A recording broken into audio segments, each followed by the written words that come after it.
The clock on the wall says it is 1600 hours on this day, and I would like to call this meeting of the Cape Cod Gateway Airport Commission together, Tuesday, May 21, 2024, and it is 1600 hours. And just a couple of quick notes here. This meeting will be replayed by Xfinity Channel 8 on high definition channel 1072. It may also be accessed via the Government Access Channel live video on demand archives down the Barnstable website. So I called it to order. This meeting of the Cape Cod Gateway Commission meeting is being recorded and broadcast on the Town of Barnstable's Government Access Channel. In accordance with Massachusetts General Laws, Chapter 30 Alpha, Section 20, I must inquire whether anyone else is recording this meeting, and if so, please make their presence known. Hearing none. Roll call, please, Sue. Sure. Chairman Griffin? Here. Vice Chairman Flores? Here. Clerk Weil? Here. Commissioner Beerworth? Here. Commissioner Bailey? Here. Commissioner DeGeorge? Here. And Commissioner Geo is not present. Yarmouth Rep. Christine Greeley? Present. Thank you. We have a quorum today. Okay, thank you and welcome everybody, face to face for the first time in a while, and a lovely alleged spring day on Cape Cod. Getting there. We've had our roll call. We just need to please stand for the Pledge of Allegiance. I pledge allegiance to the flag of the United States of America and to the republic for which it stands, one nation, under God, indivisible, with liberty and justice for all. Thank you. As we approach the coming weekend is Memorial Day, and that is a very special weekend for everybody for official and unofficial reasons that kind of now sort of kicks off the season. We have minutes of the previous meeting, April 16th. Has everybody had a chance to review those? Yes, sir. Okay, if everybody finds them acceptable, I would entertain a motion to accept them as written. So moved. Second. Second. Any discussion? All in favor signify aye. Aye. Opposed? Hearing none. This is the time we open the meeting to public comment. If anybody here from the general public would like to address or present something to this commission, please do. If you do so, state your name, where you're from, and for 3 minutes you can address us as best you can, and you're welcome. Much to my surprise, don't see anybody or hear anybody, so we will close public comment. Commissioner's response, I suspect there's none. Report from the subcommittees, Finance Subcommittee, Clerk Weil. Hello, everybody. The Cape Cod Gateway Airport Finance Subcommittee met on Tuesday, May 7th via Zoom. The meeting was called to order at 8:31. Commissioners Weil, Flores, and Bailey were present. There was no old business. We had one item of new business, which was COM 0524-1 to review and approve the bid award to Rosenbauer for the purchase of the airport rescue and firefighting Class 4 vehicle. I will not go into details on it at this time because it's going to be discussed in full at this meeting today. We went over basic updates, which will be covered in this meeting, and the meeting adjourned at 8:53 a.m. It was a pretty short meeting. Thank you. Any questions or comments? Hearing none, we'll move on to the Infrastructure and Marketing Subcommittee. Commissioner DeGeorge. Yes, the Infrastructure and Marketing Subcommittee met on May 7th at 10:32 in the morning. Commissioners DeGeorge, Beerworth, and Geo were present, and the meeting was held via Zoom. We had no unfinished business. The new business was the discussion of the terminal optimization program update planning phase. On the proposed 2025 CIP, the terminal optimization program was identified as one of the projects. The project and the CIP were approved by the Airport Commission on December 2023, but was not approved by the Town Council for advancement in the 2025 CIP budget. During that session, we were told that we needed an in-depth a more in-depth plan and study being done, so that's what we're looking at doing, and Katie will update us on that. With the anticipation of American Airlines coming in, we're looking at existing tenants of JetBlue and Cape Air with a more robust schedule. The plan is to make sure that we have enough area for our passengers, and we'll be putting in a tent along the side. I think that's the initial plan, but Katie will update us with that. Other than that, we just went over a few updates, and again, Katie will give us more in-depth detail today. Meeting was adjourned at 11:36 a.m. Thank you very much. Any commissioners' questions, comments, infrastructure and marketing? Okay, thank you. Going into old business. We have a motion here for somebody, a lease agreement, where's the? For the old business first, that's tabled until June. Okay, so old business, that first 224-4, that's tabled.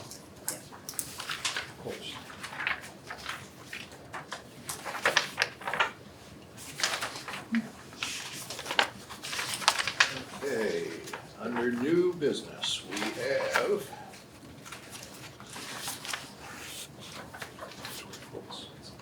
more old business. Where'd that come from? Yeah. Got more old business? What did I miss? Okay. Huh? Get rid of this, it'll fit in my folder. Oh, We're talking about COM 0224-3, the lease agreement between Cape Cod Gateway Airport and American Airlines.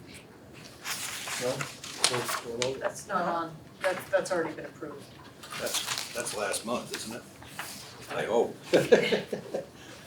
Or new business 544. New business, we've got 05-24-1. That is going to be, I will ask.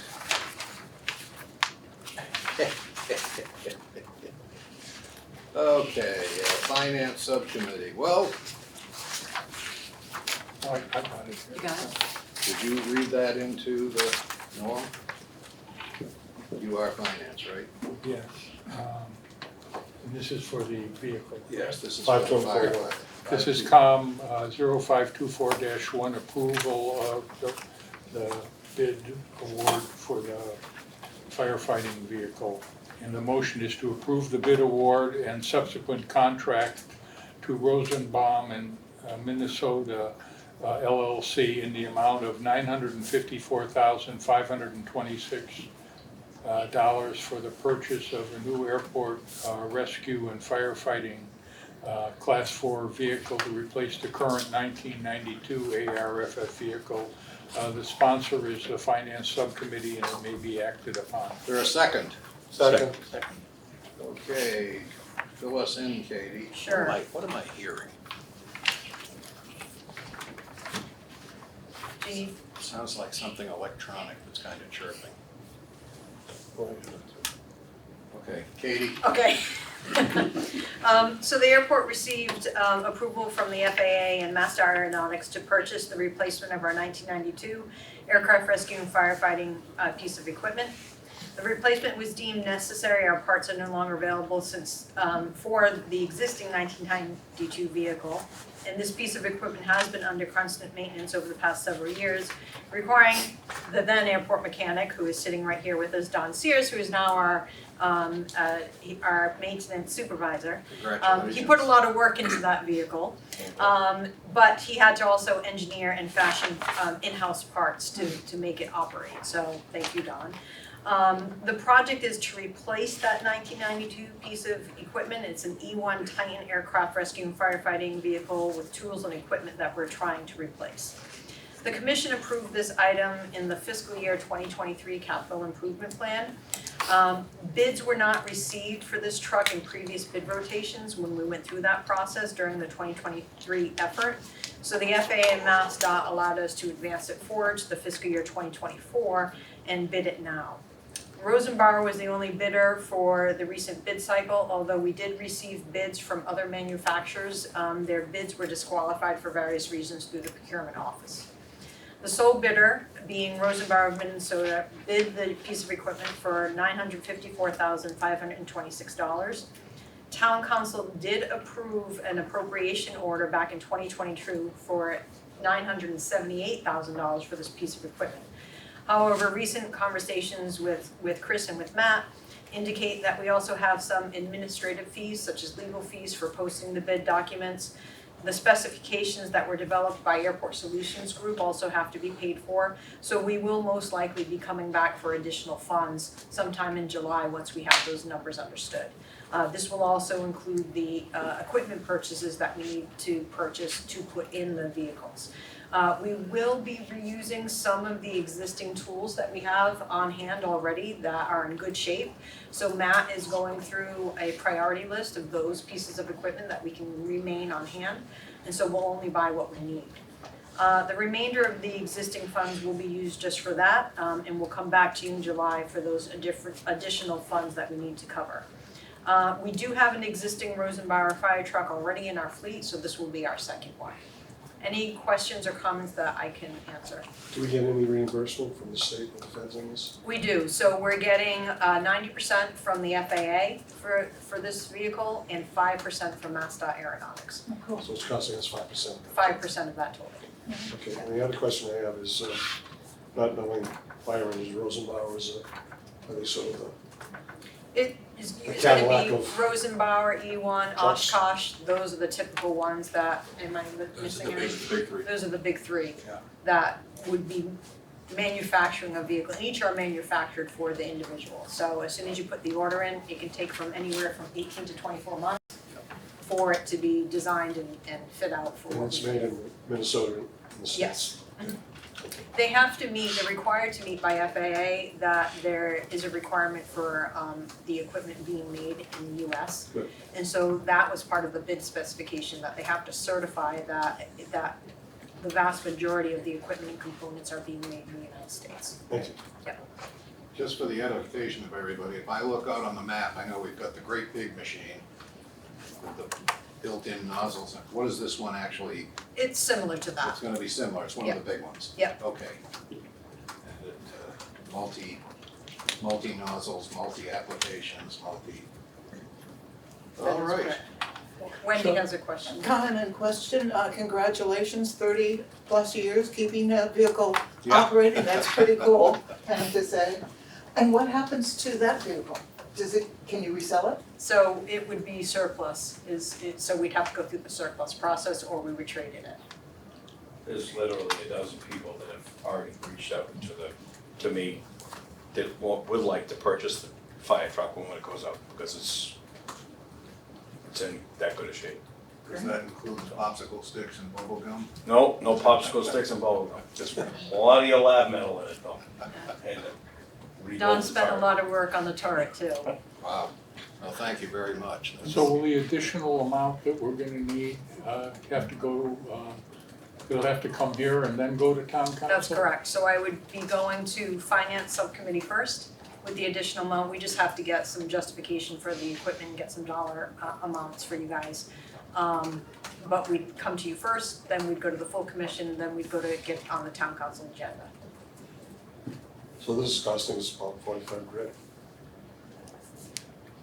Thereabouts. Right. Any other questions or comments? Well, as the airport gets better, the equipment should get better. Like to call a question, all in favor, kindly signify aye. Aye. Opposed? Hearing none, it's unanimous. Thank you. Thank you all.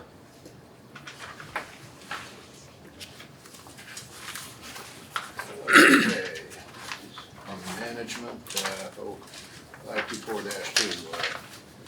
Vice Chair John, would you like to read that one, please? Sure, this is COM 0524-2, approval of the lease, subordination, non-disturbance, recognition, and attornment agreement by and through the Cape Cod Gateway Airport Commission and the ULTA Salon Cosmetics and Fragrance Inc. Sub-lessor of WS Development. The motion is as follows: to approve a lease, subordination, non-disturbance, recognition, and attornment agreement by and through the Cape Cod Gateway Airport Commission and ULTA, ULTA, Salon, Cosmetics and Fragrance, Inc. I am the sub-lessor of WS Development, and the sponsor is management. I have a second, please. Second. Okay, discussion. Sure. So more great news for the landing at Hyannis. WS Development has just finalized their lease with ULTA Salon, and they are now required to deliver a recognition agreement to the Airport Commission. So WS Development and ULTA negotiated some of the terms that differ from the original recognition agreement that the Airport Commission approved of in 2018. You've seen this before. We've come to you when we have new leases at WS Development where they have modifications that they want to make to this recognition agreement. So it does happen from time to time. A subordination, non-disturbance, and attornment agreement is a leasing agreement between the airport as the owner and ULTA as the subtenant that defines the relationship between these two entities and the subtenant's landlord, WS Development. This agreement establishes the parties' rights and obligations if for some reason WS Development were to falter from their lease requirements. If they were to default on their mortgage or default on their lease in any way, it recognizes ULTA as being a tenant of the airport. So if that were to take place, we would follow through and agree to the terms and conditions that have been struck between the parties of WS and ULTA. And we're attesting to that fact, that we would agree to that. The airport's attorneys from Anderson and Krieger have worked through the language and came to an agreement on behalf of the airport. They made very minor changes to the original 2018 recognition agreement. I have provided you with that copy in my email last week, and you also have copies of that agreement in your packet. If you have any questions, let me know. Is ULTA already They're an existing they're tenant. an existing tenant? Right, so our original 1964 lease expires with WS Development this September. So many of their existing tenants that want to stay on are working through negotiations for a new lease under the new program. Are they staying in the same location or moving? I believe they're staying in the same location. Just as an aside, do you know what's happening on the other side, the other side of the table? Not yet. They, I've had my internal meetings with them every month, and they do not have anybody that has identified the additional 50% of what they would use for that property. But we're due to have a July check-in meeting at Commission with WS Development. Thank you. Yep. Yeah, they've been there for quite a long time. ULTA's been there for a while. Yeah. Yep. And they always look busy. Yeah, they are. They are. Yep. And really expensive. They are. I am not a customer, sorry. It's a woman's house, right? It's Well, not makeup. Yeah, but if you want makeup and No, hair I'm good. supplies, you And can. changing and stuff like that. Oh, good. Halloween, no, good. Any other questions or comments regarding this ultimate? Ulta. Hearing none, I'd call the question. All in favor, kindly signify aye. Aye. Opposed, hearing none, thank you. 024-3, this is update on the recently completed FAA, Federal Aviation Administration, Part 139 Annual Inspection, and this is very important, and it's a biggie. And Matt, you got this? That's good.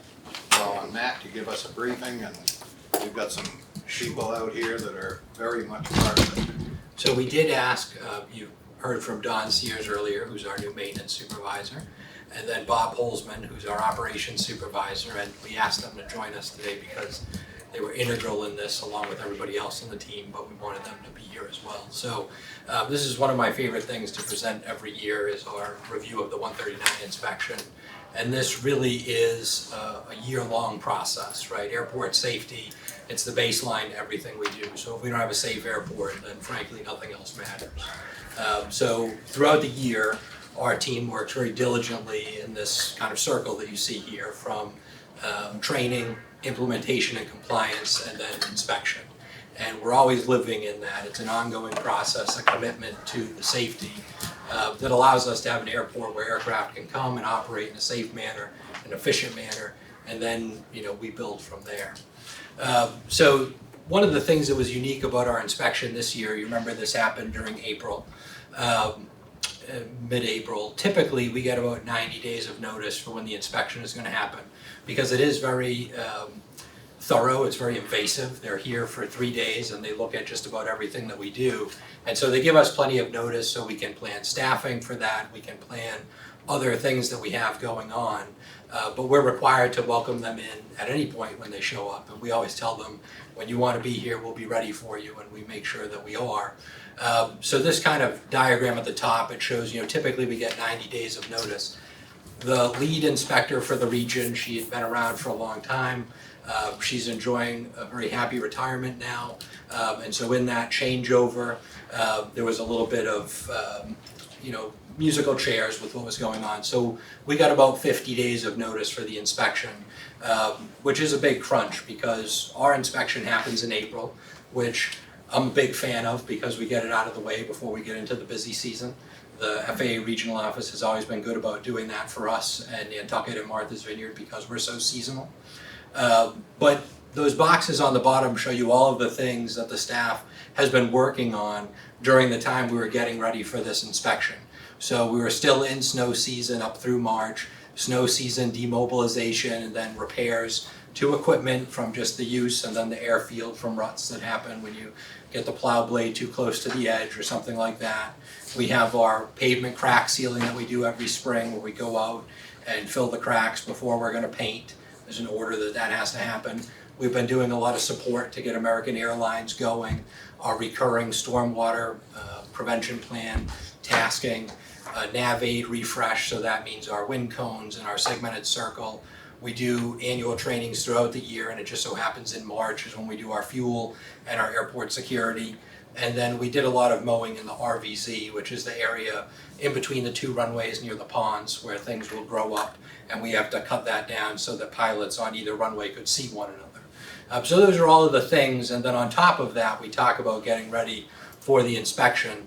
And you're not supposed to be able to read that, but we use two documents. One, and Bob, Brad Hildy from Ops, and Don from Maintenance, they don't necessarily love these. Chris probably doesn't either, but we put a lot into them. And on the left, it's a to-do list. So it's literally 6 pages of, we're going to do this and this and this and this, and it's scripted out. So we are able to apply this each year whenever the inspection is going to be. And then on the right side, it's an 11 by 17, 10-page document that details all of the information that the FAA may look at. And it's very robust. So we go through, and it's green now, that means it's done. When it starts, it's all white, and then it gets filled in and comments get added in the center section. So we have a very prescriptive approach to how we do this. And it seems to work for us. And then we get to the inspection, and we have this conference room set up with all of the training binders you see on the table, the fuel records, and really that's about half of the documentation. The other half lives on the cloud, and the screen is at this end of the room, and all of our electronic data is there. With the shorter time span to get ready for the inspection, we had to change the way we typically do this. Usually what would happen is the supervisors would work with Chris and with myself, and we would go through, check everything, organize it, make sure it's ready. But because we didn't have as much time, we spread that out. And so literally everybody on the airport team played a role in getting ready for this inspection. And that had a lot of positive impacts. It created a sense of ownership over what we were doing amongst the team, and everyone got into it and worked really diligently. On the maintenance side, Don and the crew did a lot of work, a lot of physical work, getting over the snow season, doing the RVZ cutting, doing the crack sealing, preparing the airfield, not necessarily for the inspection, but just our general what happens in the spring. And then when you layer on top of that, going through and auditing all of our maintenance records, our work orders, our daily self-inspections, their training records to make sure that everything's in order, it's a significant amount of work. On the operations side, rather than Bob going through and doing an audit and then giving it to Chris and myself to look at, we had all of the operations specialists divide up the year and assigned a couple of months to everyone. They went through all of their items, wildlife logs, self-inspections, work orders, ARF truck checks, reported to Bob. Bob had them make adjustments. He audited it, went to Chris, and then I was able to do spot checks. So we were able to spread that out, and we'll continue doing that in the future because it was very successful. But it meant that everybody on the staff, even the admin staff, each had a task that they were assigned that they did. So we do that, we get ready for the inspection. It's a very long process where each week we go through those spreadsheets and then we know we're ready. The schedule for the inspection, we broke it down. This is a very condensed version. But basically, it's 2 full days of inspection, and the third day is really designed for anything that we couldn't do because of weather or whatever the reason, and an exit briefing. This year, we were really ahead of schedule, which was good, and it kind of gets to what we want to talk about today about how well it went. But on the first day, we do an in-briefing, so generally we'll have the supervisors, Katie, myself, Chris, will be here, and the FAA will come in, and they kind of talk about what the trends are that they're seeing in the region, what's important, what upcoming programs are coming, and they have a couple of hot-button issues. Last year, for example, the UAS response plans for a drone response was a new change to airport emergency plans, so it was kind of a key piece that they went over. So we do the in-briefing, and then we jump right into it. We do a fueling inspection, and we actually go out and look at each fuel facility, each fuel truck on the airfield. We do an inspection, and it's not really the FAA doing an inspection. The FAA is watching us do our own inspection. So our staff will inspect our fuel trucks, our fuel farm. You'll see pictures of the tenants doing their inspections. We go through that, we take a lunch break, and then we go through fueling records. All of the training for staff that do fueling in the airport, the tenants, all of the inspections on the trucks, the fuel farms, all of those pieces. The first day afternoon with ops record keeping, Bob has a lot of fun with that, but that's looking at every NOTAM that we issue, which is a notice to airmen. That's an alert that we put out to a pilot with an advisory throughout the year. Every self-inspection, we do 3 every day throughout the year. They audit to make sure you did 3 throughout the year each day. The work orders and then how those are documented. So if Bob were to issue a work order because there was a sign that was out of compliance and Don went out and fixed it and he put in his information and then Bob inspects it, they look at each of the steps in that process throughout to make sure that we're doing it correctly.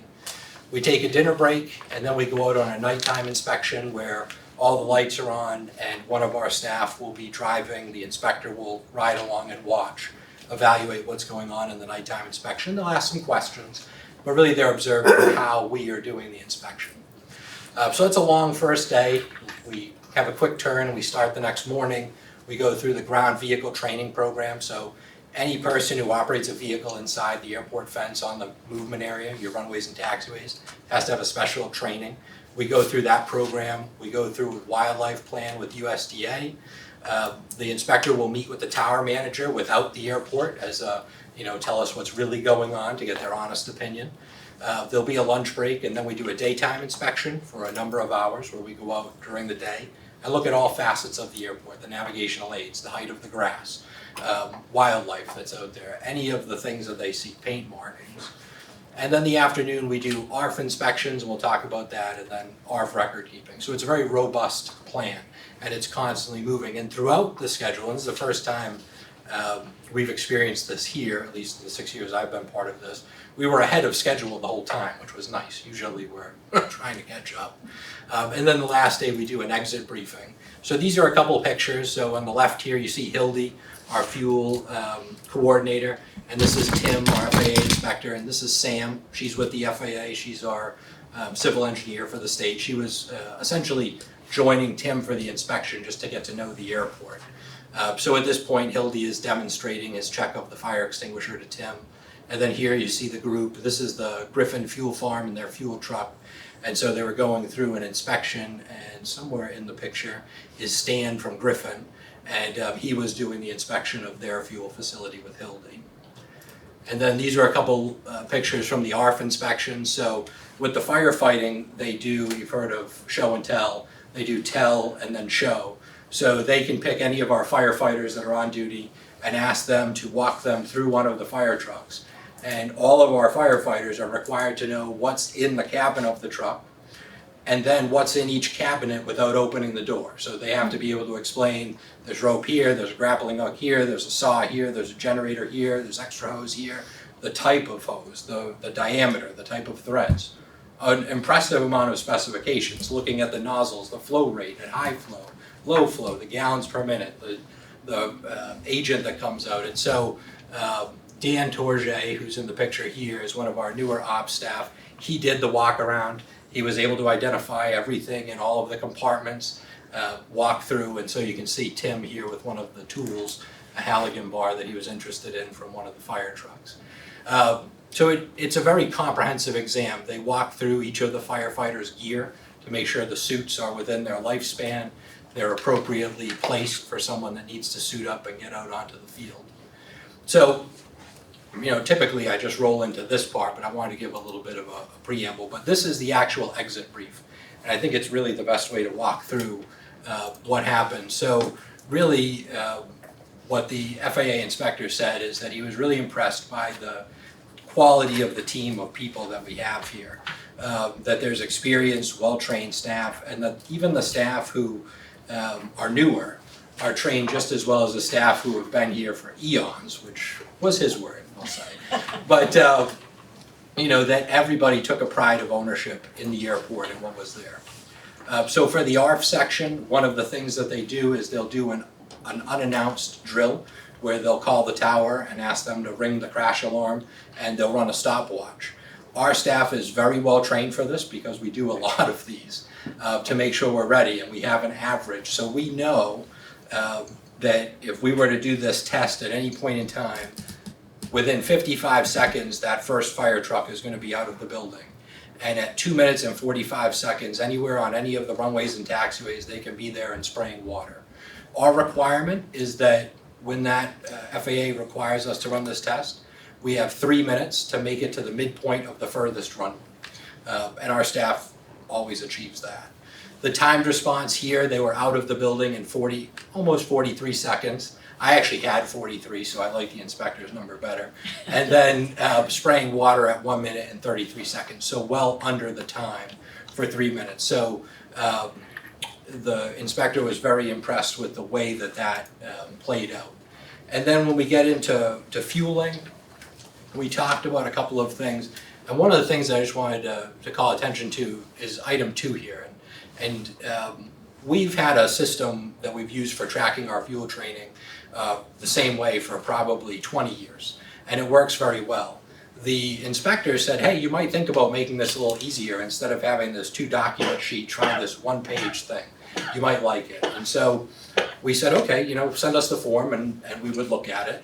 And so sure enough, we're going to fast forward a little bit. They sent the form, and Hildy and I looked at it and figured, yeah, we could probably do this.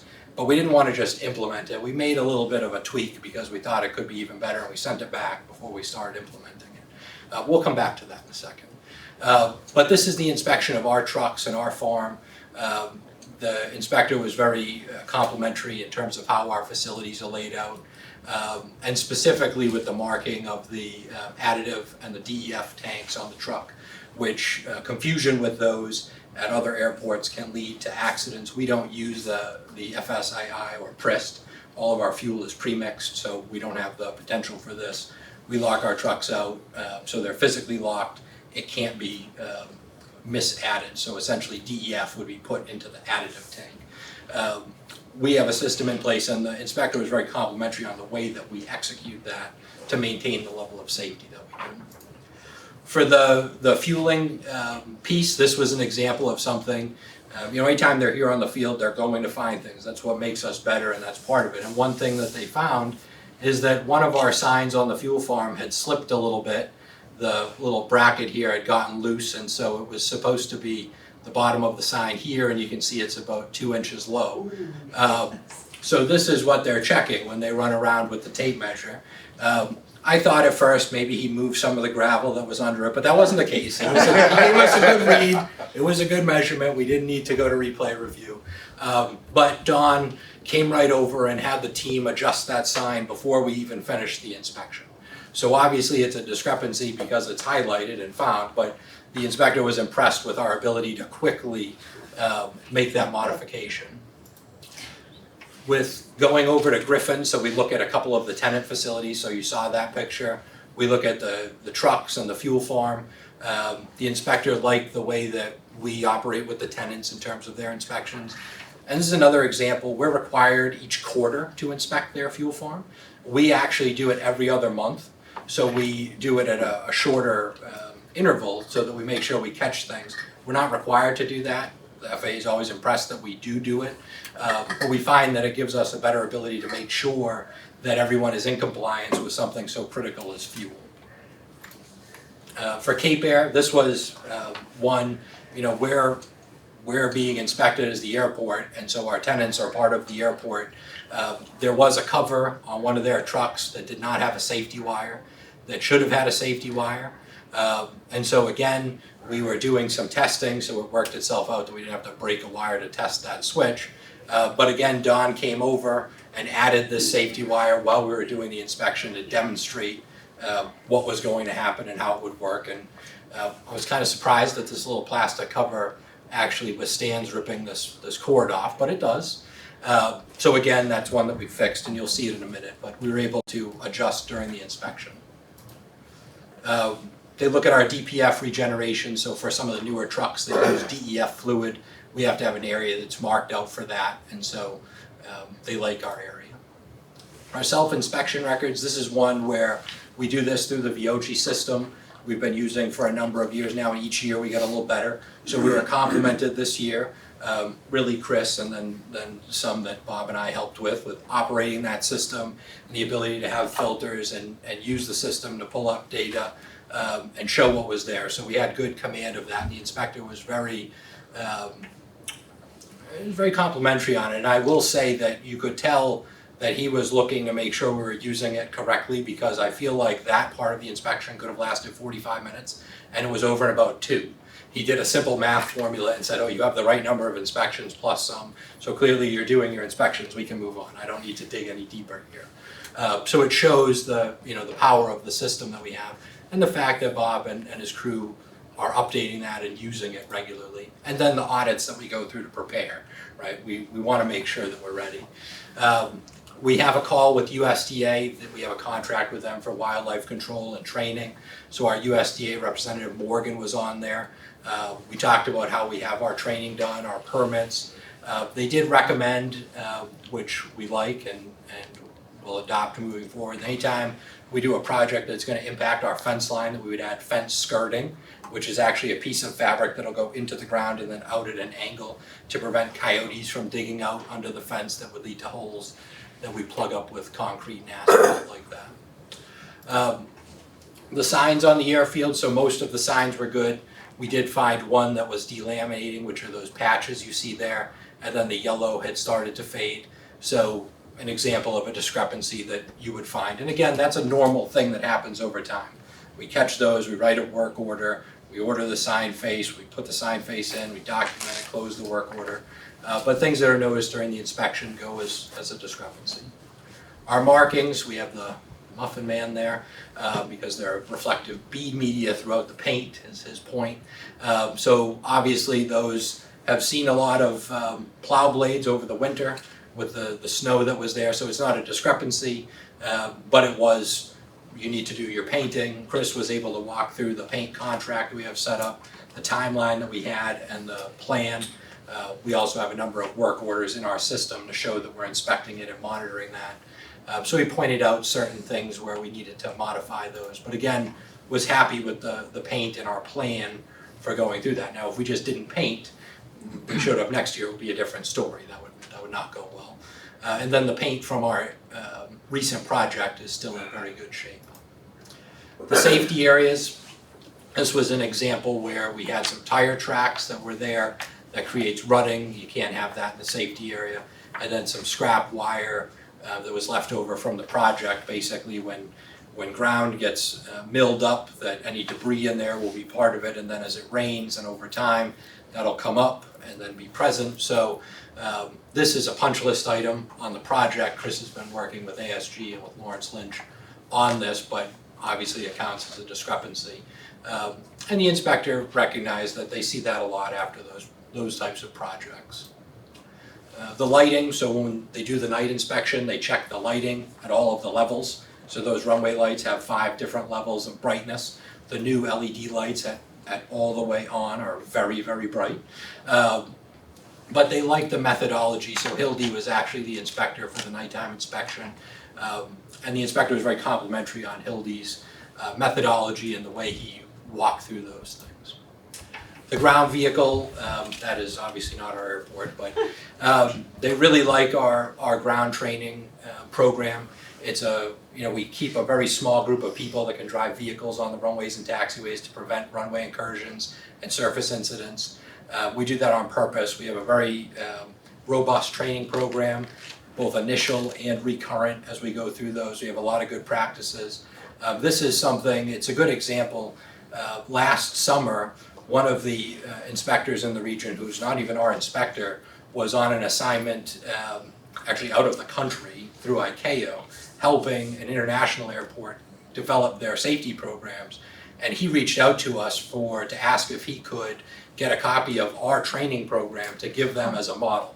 And I think that speaks volumes that typically inspectors go to one of their assigned airports. The fact that he came to us and asked for our program for an international location, I think says a lot about the program that we have. We're all getting Lamborghinis, by the way. I don't know if I'd fit in one, but so it leads us to a couple of discrepancies here that I pointed out as we went along. I used to think we want to have 0 discrepancies, and we achieved that in 2020 and 2022. We achieved it with the hardest inspector that's ever lived, and I'm very proud of that. But the real thing is we don't want to have program discrepancies, like the fact that our programs aren't good, and we don't. We have things that are what you'd expect to find and pick up during an inspection any given day. So the sign that was faded, the fuel items, the sign that I talked about, and then the override switch with the wire, and then the maintenance of the safety areas. And the inspector ended with a bad joke. But when we look at what's happened since the inspection, Don and the team went out that very day of the exit briefing and addressed the areas where those ruts were, and then other areas around sign bases, and we sent those pictures in to show the inspector, and he was very impressed that we were able to turn it around so quick. The sign, those have a little bit of a lead time, but we met our deadline, which was Sunday. So a week ago, Friday, we replaced the sign panel, so you can see the before and the after, and you can really see the color there is what was faded on the A1 here, than the delamination. And so again, it's a year-round process, and really the thing that stuck with me the most during the exit briefing is the inspector, Tim, who's newer at being an inspector. Our prior inspectors have been here many years, and they rotate every few years. But Tim was very complimentary, and what he shared with us is that they, as a region, provide to ICAO, which is the International Civil Aeronautics. They provide examples of airports, like the top 5 airports in the region that are good with their airport certification manual being in order, their safety programs in order, their training efforts. And what he said is that those airports in our region are places like Boston and Bradley and Manchester, the big airports. But we are one of those 5 airports for our region, and that's something that I think we should all be very proud of. The staff did an excellent job, operations, maintenance, and the administration team, of putting all the pieces together for the inspection. But that type of messaging from the inspector really showed us that what we do each day in these safety programs and the way that we approach this, it goes a long way, and we always look to not just meet a standard. We're trying to achieve a much higher level here. And I think we do through our program, because we're always trying to make it better. So if you remember, one of those things that I mentioned was the fuel spreadsheet, right? And the inspector said, hey, you might want to look at this, and we tweaked what they had.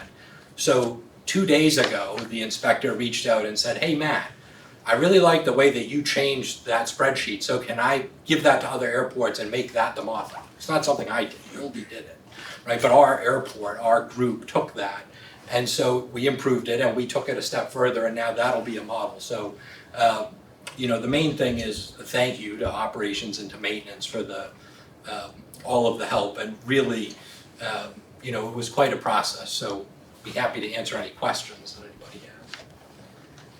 I just want to say, I think Commissioner Guillot's email complimenting you really said it all. It was about how amazing and unusual it is to get this sort of compliment, so kudos. Yeah. Job well done. Don and Bob, I want to thank you for your leadership, because without you guys, you're the guys that make it work.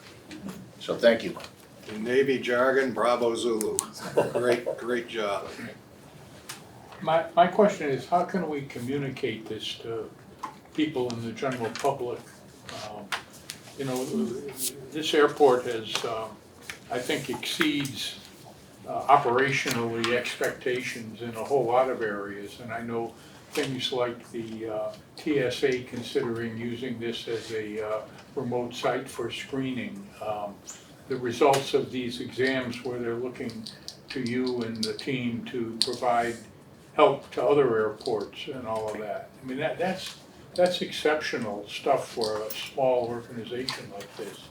And, you know, I think we need to toot our horn about this kind of stuff because it speaks to the whole management team and the supporting people in the organization and how they do their job. And I mean, I came out of working around the back room my whole life, and those areas don't get the attention that they really should get, because they're the things that really make things work. So. We'll look into it with Pierce Cote, see what we can do. Well said. It's an article, Well well said. said. Cut times on the front page above the fold. Yes. Complimentary. We're really proud of our team. Yeah. I'm really proud of the team. I'm proud of the organization that Matt and Chris, and together with our supervisors, the effort year-round that they go in for the training, and just making sure that everybody's up to speed. But the passion that these guys have to make sure that the rest of their staff are ready for the inspection goes to say a lot about the quality of people that we have working here. And I'm just really proud of them. I would advise a round of applause. Absolutely. Very well done. Good job, gentlemen. Thank you. To the team. Good job. Great report, man. Yes. Thank you, Matt. And everybody, all you guys that were It's a involved, team effort. it certainly is. It definitely is. It certainly is. Matt's due diligence with his spreadsheets and everything like that. You guys are good about it. I'll tell you what though, they do help. They do help. They keep you It organized. kept us on the straight and narrow as far as the maintenance side of it. I mean, without those spreadsheets, a lot of stuff gets lost. And if you've got something to go back and look at, it makes it easy. Well, it articulates every issue that you want to take a look at. It's, Right. It's a good check and balance. It's a good job on that. I'm really impressed. Good job, Matt. It's nice to know that right here, as you said and as you all do, that we find that we set an example for the big guys out there, that stuff that we suggest gets adopted elsewhere, which is outstanding. Thank you. I guess we move on. I think what I'd like to do, since we're due to go into executive session, is jump things a bit. And in deference to Chris, I'd like to go report to special committees and ask Chris to give us the Yarmouth representative report and comments before we dip into executive session. That'll save you some much valuable time. Well, I love sitting outside waiting for it. I brought a book and I've been given refreshments, I'm all set. And several issues have come up. Obviously, the recurring question that does come from the administration and the town has to do with, additional PFAS study and monitoring in Yarmouth of plumes that are emanating from Barnstable. I think another thing that has come up has been a question of whether or not there's a timeline and a development of flight procedures yet, which have been talked about being developed.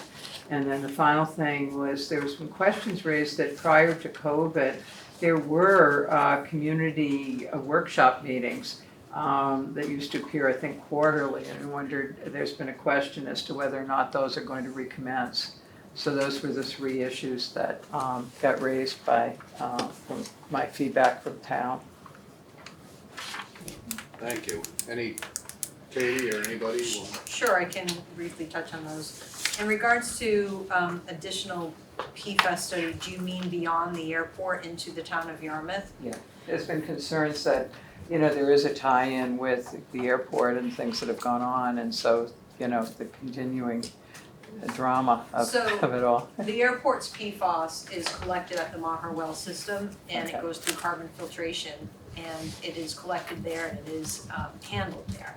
So none of the airport's PFAS goes beyond the Monroe well system. There are other industrial sites that do, that DEP is investigating right now. Scope of work for the flight procedures, that has been received by our on-call consultants. I'm reviewing those right now.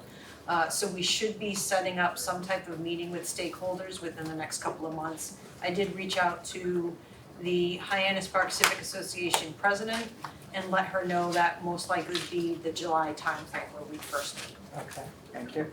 Community workshop, we can definitely set up a community workshop. We've had a lot of meetings on the airport with PFAS, the EA, and the master plan. I don't know if it's overkill for some of our community members, because those are the discussion points that we'd hit on, but we can have any meeting that the community would like to have. If Hyannis Park Civic Association wants to have something sooner rather than later, we can do that. We will also be having an EA meeting sometime in July as well. Oh, what meeting? I'm sorry. An EA meeting to talk about the environmental assessment for the master plan projects. Okay. But I can certainly set up any other community meeting you wish. Those are just questions that have come up, and again, I think there've been some common conversations between some groups in both Barnstable and Yarmouth about the community workshop, so it wasn't Okay. just a Yarmouth issue. Thank you. Any other response for Chris? Thank you. Chris, we thank you very much. Thanks for coming. Looks like we're going to be ending public session here. There's no noise I'm report? sorry. Yeah. Can I just, I know that it's not the month for a noise report, but can I just say one thing because it's good news? Sure. I've had two very nice compliments from people in the community about the noise levels, and Christine had actually said that the noise levels were lower. And Joe, one of them is from a certain doctor that you and I know, said she's very, very happy with the noise levels. Both of them were in West Barnstable, so she said, you must be doing something right. Although there was an event, several people have asked me about, and it happened to me the other night, Friday night around 10 something, there was massive noise of something. I know that a couple of people told me they called, I don't know if it was today or whatever, so they haven't had a response yet as to what if it was a military flight or what that went on. It shook my house, and my house doesn't shake that often, so it's kind of interesting. Yeah. We did get, Christina talked to me about that today, someone did call. Oh. She looked it up in the flight tracking system. We don't show any records for that time frame. So that would likely mean it's a military operation and it's Okay. blocked in the flight tracking system. Okay, that would stand to reason, because it was incredibly intense. It was kind of a surprise, because usually helicopters, there's a certain sign of it, but it didn't even sound like a helicopter. I mean, it was pretty intense. Thank you. Anything else for Chris? Okay, let's move on to looks like we're moving into executive session here. Do you wanna do any of the updates, or do you wanna? Yeah, sure. Okay. Yeah, I'll be let's do quick. some updates. Okay. Sit tight, enjoy. Okay. We have been speaking about the implementation of a temporary tent to handle our secure screening, post-secure screening for our passengers. The only location that we have the availability to put this in close proximity to the screening area is out in our employee parking lot. Airfield side, we don't have enough room with the new painting that we have done to be able to accommodate American Airlines E-175, the two flights that they have, and then the E-190 with JetBlue. We don't have enough room on the airfield side to put a tent or a temporary structure. So in speaking to TSA, our design for our tent is floored, because being on the airfield, on the land side, we cannot use chain link fence, because somebody can pass through something through the chain link fence to somebody that's sitting in the secure side. So we would have to use solid sides, and this tent that we're looking at does not have air conditioning. So as you can imagine, we are creating an oven. So we've opted not to go with the tent. We are going to work with the airlines to try to better accommodate when our passengers need to go through screening depending on the time of their flight departures. So we'll be working with our airlines to make that work. I'm not saying it's going to be perfect, because it is not. If we had a better sized screening area for our passengers, especially in the heavy summer months when we know that we have more passengers because of holiday season, it's going to be an interesting summer to be able to deal with that. So we will work with our airlines to make sure that they can step people through that process dependent on the time of their departures. We also have asked the airlines for a plan for them to develop a policy for delays. So if an aircraft is delayed and they have to remove their passengers from the secure screening area, how will they go about doing that? How will they get people, from the secure screening area to the non-secure side? So we need to have one more meeting with them to make sure we're ready for this. So we'll monitor it throughout the summer, but unfortunately, we're not getting the tents. We have already spoken to Airport Solutions Group, who is our on-call engineering team, to come up with a plan for next summer, whether it's options for internally, what we do in the terminal building, like we discussed at our infrastructure meeting, or external options such as a double-wide trailer or something of that sort. We will look at all options that we have to be able to accommodate folks in the summertime until we can make some other types of modifications to the terminal building. Next month, Airport Commission selection of officers will happen in June. So we need to be prepared for that for next month. That will be on the agenda. The June meeting has been changed to June 25th due to a few commissioners that will not be in the area, as well as myself. I will be at a wedding in Maryland, so we're changing it to June 25th. The airport manager's annual review will also be in June, on June 25th, so we'll do that then as well. Strategic plan subcommittee development, I know we tried to get together last week, but Mark had some issues actually getting back into town. So we will need to reschedule that, Sue, for another time, so that we can get together and talk about the strategic plan update. American Airlines will have their kickoff on June 5th at 11:30 in the morning. If commissioners can make it, that would be great. We have Say what day? June 5th, that is their actual first flight at 11:30. We will be doing it out in the concourse in the hall over here. We have Representative Kip Diggs and Zaros that will be here, and we're hopeful that Congressman Keating or somebody from his office will also be present. Paul Niedzwiecki will also be present from the Cape Cod Chamber. And of course, if any of my commissioners wish to speak, we would love to have you. We're putting together the agenda and the speaker list. It's being developed right now. You should invite Marty Brumel from the finance chamber. Yep.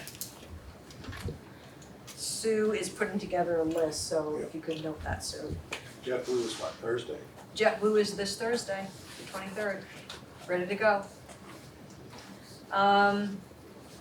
Like I said, WS Development will give their update in July in regards to their subtenants and how they're moving forward. If you've driven by there, you've seen a lot of the construction that they're doing. Whenever the restaurant opens that they're talking about, where it's, right now it's where the old Cardi's was located, it looks like it's gonna be a great spot. It's right on the green that they're developing. So it looks like it's gonna have some nice opportunity to sit outside and have some lunch out there, which will be great. Do you have a candidate yet? for the They restaurant? don't, they're still working through that. Actually, they do, but they won't tell me. Oh, So they are working through that. Chris, can you just give very brief updates on projects? So the biggest update I have on the project side is sitting right here with us, Sadine Dwyer. She's the second seasonal project assistant. So she's a graduate of Sturgis West. So want to introduce yourself real quick to the commission? Hi, my name's Hi there. Hi, my name's Sadine Dwyer. I'm 19 and I currently go to Smith College and I'm studying economics and Africana studies. And yeah. Welcome Thank aboard. you. Welcome aboard. I hope. If you Awesome. don't Very like excited. airplanes yet, you will. We're very excited to have her on board. Yeah, Absolutely. and I want to say I had a moment to sit with her just before the meeting, and just the interest you had indicated was because it's project management, so it allows, no matter what kind of field you're in, it gives you that opportunity to manage different projects and to manage different aspects, whatever it is you end up getting into. So this is going to help Chris, but I think it's also gonna give you a good learning experience. So, welcome. Thank you. It's the biggest update I had. We have some airfield painting that we'll be tackling here in a couple of weeks, and then we're eagerly awaiting putting out the tower HVAC replacement project for bid soon. So that's what I have. Thank you. Thank you. The next public meeting for our environmental assessment, which is to look at the final plan for the final environmental assessment for the master plan projects. So it includes all of the master plan projects that we've looked at. We went through a draft environmental assessment. We received 15 comments from that environmental assessment. We're responding to the comments as part of the final, and that's the outcome of the final, is a response, more detailed response to those comments that were received. So that should be sometime in the June, July timeframe for the meeting number 5 for the public. PFAS and public involvement plan, we did provide town council with a update on April 11th, told them, where the airport was in their process. The airport itself is really quite advanced in our analysis of PFAS. We are at stage 5 at this point. To just give you an example, Barnstable Fire Training Academy is at stage 2. We were notified about the same time to start our investigations, but we have advanced beyond that. The next status report, which we have to do 2 a year to comply with DEP's regulations, the status report includes sampling, soil sampling, water sampling around the mitigation site or any additional sampling that DEP would like us to take. That happens in April and October, so the next one is due in October of 2024. And then we are going to start doing yearly meetings until the end of the process, until we can close out this PFAS involvement plan. Every November, so after the status reports have already been delivered, we will have a public meeting, most likely at Town Hall, to inform everyone of where we are in our status, what the results are of those status report, how are the mitigation caps working, and how we're going to proceed forward. So look for that in November. Upcoming events, June 13th, festivities on the flight line. That is, the planning is going. We've had a couple of hiccups, but the planning is in process. So if you're interested, it's food by Island Cafe with whiskey pairings for the type of food that they'll be serving. We will also have Mark Greel band that will be here playing. He's great, makes for a great outdoor activity. It will be out on the apron. We will have static aircraft displays surrounding the area. And we will also have Tulp, who is the new outdoor furniture supplier that took over the Christmas tree shop next to the Sagamore Bridge. They are going to set the space for us for that evening. And you'll also see some of their furniture here in the terminal and in the cafe right now. Big note about the cafe, I cannot believe I forgot this. Island Cafe is coming to the airport for the season. So they are going to start June 3rd. They are going to have cold items that they're going to be supplying. So they'll have a refrigerator where they'll have salads and sandwiches that are already pre-made. They will also have, they're looking at having some retail, where they'll have some retail in the cafe. But they're going to take over that space at least just for the season. So at least we have food options to offer our passengers. Have we done a lease with them? I'm working on the lease now. I showed them the space. That evening they said, we're gonna take it, and I said, okay, I gotta get a lease for you. So we're working Per through square that. foot that we've had in the past? Yeah, it'll be very similar to what we had with Cape Cod Coffee, and you will see it as the finance meeting in June. Okay, thank you. They'll be in the space before the lease though, just so you know. They will be in that space. One comment, I was at an event with Tara Vargas Wallace of Amplified POC, and she told me how excited they are because the Island Company is an Amplified POC member, so that's. Oh, good. Yeah. All right. We're doing a little diversity there, so that's Right. We can have a term sheet, and I've already talked to our attorney about this. We can have a term sheet that identifies what the terms are for the lease. We and need have- something in place. Right, and have them sign off on that, at least with some insurance requirements, and then we'll follow through with the full Liability, lease. things of that. Yes, exactly. So September is a busy month, and because of that, the September Cape Cod Young Professionals will be here September 18th, which is a Wednesday. It's a date change, normally I do it on Thursday, but it will be on September 18th. I will have some tickets that we'll be supplying to the commission. We are canceling a great day for the Gateway because we also have our full-scale emergency exercise on September 26th. It's too much for our team to set up for those 3 events. So we're canceling a great day. October 24th will be the 4th annual Southeastern Massachusetts Aviation Career Fair. We typically have about 45 exhibitors and about 450 students. I have reached out to about 60 exhibitors, and I've heard back from more than half of them that said they're in. So we're moving this forward. We'll send some flyers out to our schools, and we're also doing radio advertisement this year to make sure that schools are fully informed that this is available to their students. Right. That's all I have for updates. Quick question. On the July event, you said that you're in the process of responding to the 15 comments that you've received. Yeah. Will we get a copy of that in advance? So we do have the 15 comments already. They Yeah, we are have on the our comments. website. They are on our website as well. And the draft is already on our website, so you can download the draft document. Of your response? No, Oh. the final is not quite ready yet. They hopefully will have that ready for consumption within the next month or so. But we'll get that in advance. You will. then. That's all I have. Beautiful, thank you. Thank you. Well, next month we'll be busy, and we'll be taking care of selecting leadership within the commission. Kind of a bittersweet for me, because after 25 years I will be retiring. And we'll have a great meeting. Anyway, thank everybody, and we will be going into executive session, so Chris, if you're all set and everything, we won't waste any more of your, Will you be reconvening I afterwards? don't We- think, we will, we could. We have it to reconvene. We could, Okay. yeah. So I'll sit outside, you can come find me. But is there anything we're But we don't reconvening have- for? We would reconvene if we Just to come to a adjourn. decision. Oh, okay. Yeah, Oh, okay, gotcha. give you your agreement. Thank you. I shall move. Okay, well, All right, thanks, guys. 1, 2, yeah. Okay, we are now going into executive session, and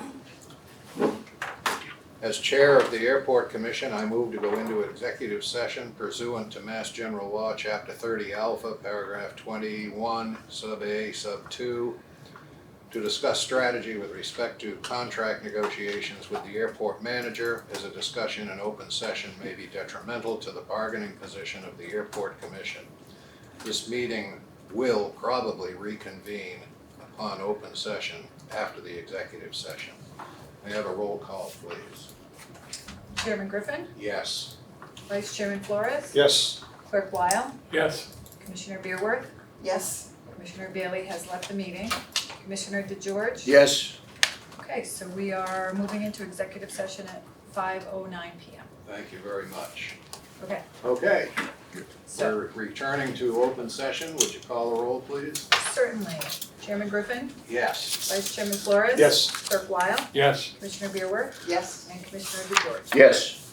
We're back in regular public session at 6:18 PM. Okay, thank you. The next item on public session is COM 0424-5, and this would be approval of the airport manager's contract for the coming whatever period.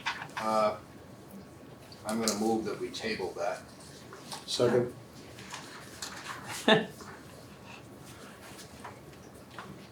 Does that require a roll call vote? No, your table. No, we're back to public. Any discussion? Hearing none, I'll call the question. All in favor of tabling it? Aye. Aye. Any opposed? Hearing none. That's it. Motion to adjourn. Chris, thank you. You want to make a motion to adjourn? She can't. I know. No, I usually ask the question, is there any fool who's opposed?